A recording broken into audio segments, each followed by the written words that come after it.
Aziraphale is an antiquarian bookseller in Soho, but he's also an angel. And he's been on Earth since the Garden of Eden. And he's got very used to and has enjoyed very much being on Earth and becoming more and more human the whole time he's been here. Arigato. One of the things I really love about Aziraphale is that he's been around on Earth for so long and he really appreciates it. He really enjoys Earth and everything that it has to offer. So he loves good food and good wine and good books and clothes of quality and craftsmanship and all those great sort of old-fashioned virtues. Look at the state of this coat. I've kept this in tip-top condition for over 180 years now. I'll never get this stain out. He really loves all that.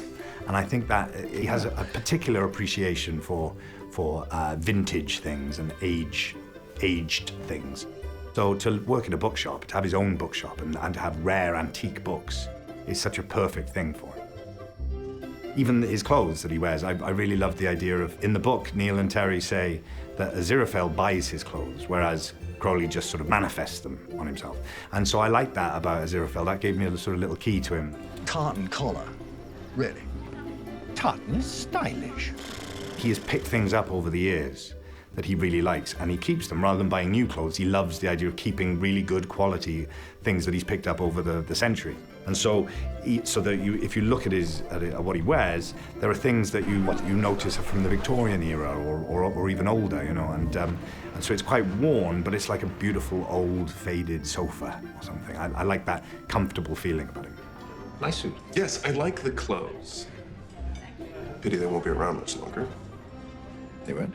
Gabriel is Aziraphale's boss, and because Aziraphale has been on Earth for so long and has kind of adapted a bit to being on Earth, he is not the most sort of law-abiding angel. Heaven couldn't actually object if I was thwarting you. So he sort of bends the rules, and so there's a little tension there between Aziraphale and Gabriel.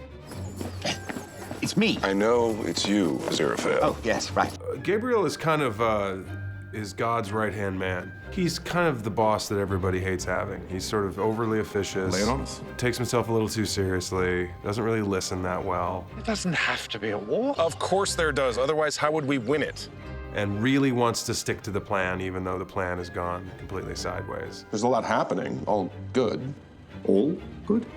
Well, all going according to the divine plan. So he's kind of just that idiot from head office who nobody likes. Why they decided to cast me, I have no idea. Human beings are so simple and so easily fooled.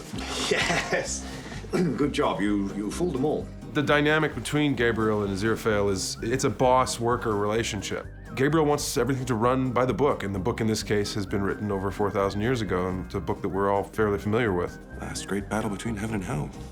The earth isn't going to just end itself, you know. And Aziraphale is maybe wanting to do a little ad-libbing, and there's not a lot of room in it for that.